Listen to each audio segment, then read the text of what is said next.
Hello guys, bersama saya lagi dalam Alright Nopo Channel. Berita gempak sahabat-sahabat semua.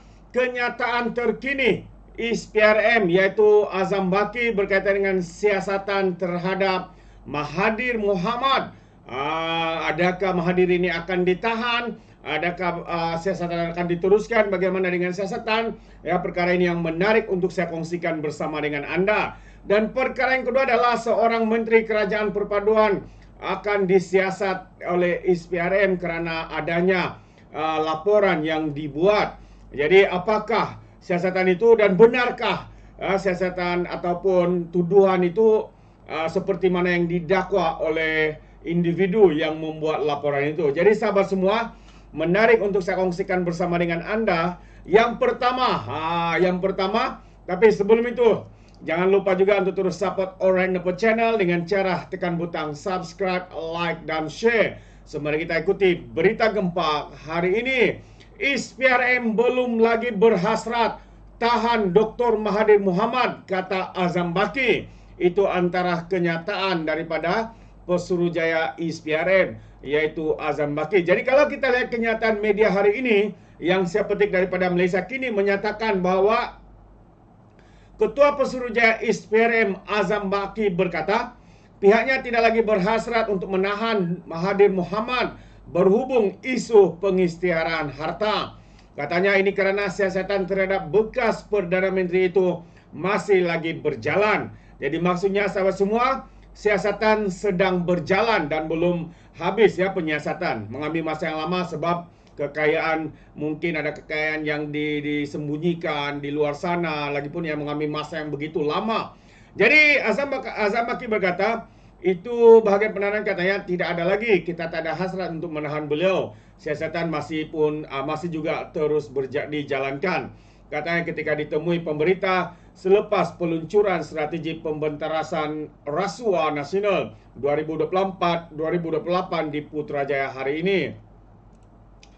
Pada 25 April lalu, Azam berkata bekas ahli Parlimen Langkawi itu adalah antara individu yang disiasat berhubung dengan isu pengisytiharaan harta. Susulan penyiasatan itu, kedua-dua anak Mahathir, Mirzan dan Mokzani juga diberi notis untuk mengisytiharkan harta dalam tempoh yang dinyatakan dalam notis di bawah Seksyen 36 Akta ISPRM 2009. Dan pada Januari 18, ISPRM telah meminta kedua-dua mereka untuk mengisytiharkan segala aset ahli dan tidak ahli yang berada dalam pegangan sama ada di dalam atau di luar negara dalam tempoh 30 hari dari tarikh notis. Mokzani pula disiasat mengikut Akta ISPRM 2009 dan Akta Pencegahan Penggubahan Wang Haram, pencegahan pembiayaan keganasan dan hasil daripada aktiviti haram. Itu dia. Jadi menarik untuk kita ikuti sahabat-sahabat semua, kerana melalui sampai hari ini ya anak-anak kepada Mahathir ini belum pun menyerahkan ya ataupun mengisytiharkan harta mereka kepada ISPRM, malah mereka meminta lanjutan ya untuk menyediakan aset-aset seperti mana yang diarahkan, diminta oleh pihak ISPRM untuk ya menyelesaikan ataupun melakukan siasatan ya terhadap mereka. Kerana siasatan ini bukanlah satu pendakwaan yang biasa sahabat semua. Apabila ia dikatakan disiasat ya mengikut Akta Pencegahan Penggubahan Wang Haram, pencegahan pembiayaan keganasan dan hasil daripada aktiviti haram AMLA, itu antara dakwaan ya ataupun siasatan yang dilakukan oleh ISPRM terhadap anak kepada Mahathir Mohamad ini. Jadi apa pandangan anda sahabat semua? Rupanya Mahathir juga sedang disiasat ketika ini, cuma siasatannya belum selesai. Dan satu lagi perkembangan terkini yang saya katakan awal tadi adalah seorang menteri bakal disiasat oleh ISPRM kerana dikatakan ada laporan mendakwa bahwa menteri tersebut melakukan kesalahan dengan mengumumkan peruntukan dana di Kuala Kubu Baru.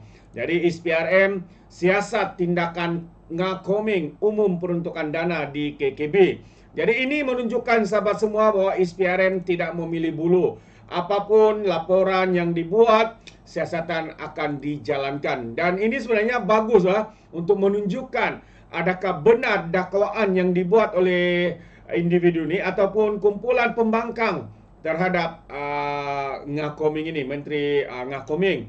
Jadi sekali lagi kalau saya baca laporan media yang seperti daripada Malaysia kini, ISPRM sedang meneliti tindakan Menteri Perumahan dan Kerajaan Tempatan Ngah Koming yang mengumumkan peruntukan dana infrastruktur ke Kuala Kubu baru-baru ini. Jadi Ketua Pesuruhjaya ISPRM iaitu Tan Sri Azam Baki berkata, pihaknya akan meneliti sama ada perkara yang berlaku itu berunsur rasuah atau sebaliknya. Perkara kejadian itu diambil kira oleh Pusat Aduan ISPRM dan setakat ini tiada kertas siasatan yang dibuka, katanya kepada pemberita selepas majlis peluncuran strategi pemberasan rasuah nasional di Pusat Konvensyen Antarabangsa Putrajaya hari ini. Dan 18 April yang lalu, Ngah mengumumkan peruntukan sebanyak 5.21 juta ringgit kepada Majlis Perbandaran Hulu Selangor bagi menambah baik infrastruktur awam di daerah itu. Namun tindakan itu dikritik beberapa pihak yang mendakwah dana itu diluluskan demi kepentingan politik menjelang pilihan raya kecil di Dewan Undangan Negeri Dun Kuala Kubu Baru. Dalam perkembangan berasingan, Azam berkata pihaknya tidak berhasrat untuk menahan bekas Perdana Menteri juga, iaitu Mahathir Mohamad. Ini kita sudah baca kenyataan media ini. Jadi ini antara sahabat semua perkara yang menarik perhatian kita hari ini ya, apabila sekali lagi Azam Baki membuat pengumuman bahawa Mahathir sekarang ini sedang juga disiasat dalam untuk diminta dalam pengisytiharan harta dan sebagainya. Jadi menarik ya untuk kita update dari masa ke masa berkaitan dengan penyiasatan dan juga kenyataan daripada pihak ISPRM.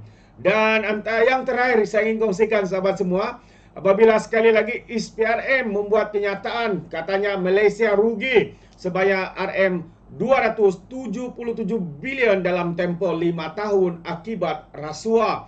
Dalam tempoh 5 tahun ini 5 tahun ke belakang tidak termasuk tahun-tahun yang berlaku hari ini. Jadi apakah sebenar yang dimaksudkan oleh pihak ISPRM sehingga menyatakan kerugian berbilion kepada negara?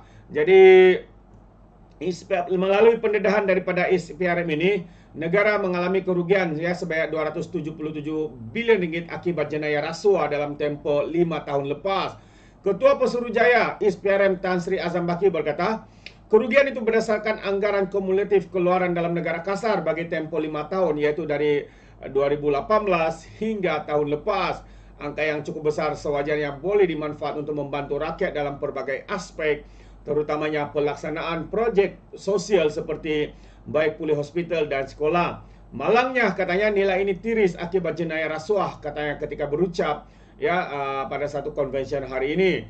Majlis itu turut dirasmikan oleh Perdana Menteri Datuk Seri Anwar Ibrahim, juga Timbalan Perdana Menteri iaitu Datuk Seri Ahmad Zahid Hamidi dan juga Datuk Seri Fadilah Yusof serta Ketua Setiausaha Negara Tan Sri Muhammad Zuki Ali.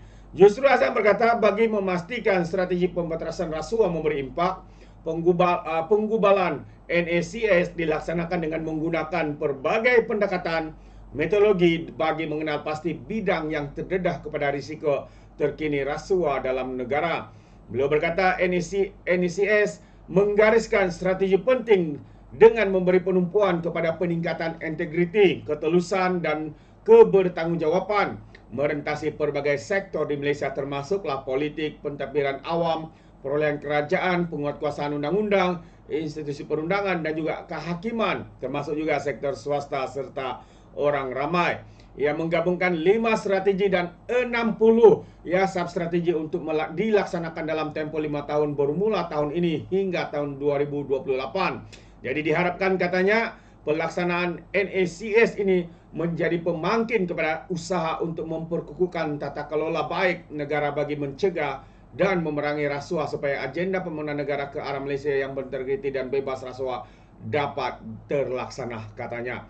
Itu antara kenyataan daripada Ketua Pesuruhjaya ISPRM, yaitu Tan Sri Azam Baki, sahabat-sahabat semua.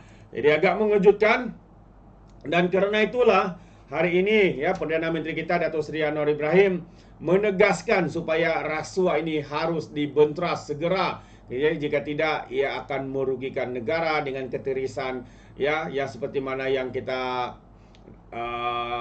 baca tadi ya, sehingga 233 bilion ringgit ya, bukan satu jumlah yang kecil sahabat-sahabat semua. Bayangkan ya kalau perkara ini tidak disakau dan sebagainya, ia boleh diberikan kepada rakyat dan rakyat boleh tersenyum lebar dengan isu ini. Jadi itu dia satu perkembangan yang menarik untuk kita akan update ya daripada masa ke semasa ya, berkaitan dengan siasatan ISPRM terhadap Mahathir Mohamad dan juga anak-anak beliau. Jadi terima kasih sahabat semua. Sampai di sini saja. Sekiranya Anda mau berikan sebarang komen, pandangan, Anda boleh berikan di dalam ruangan komen. Jadi izinkan saya untuk mengundurkan diri, dan seperti biasa peribahasa mengatakan, tapapun kangkap dua ton keinginan, dalam bahasa Melayunya tepuk dada tanya selera. Sekian saya daripada Alright Nopod Channel. Saya kita berjumpa lagi. Bye bye.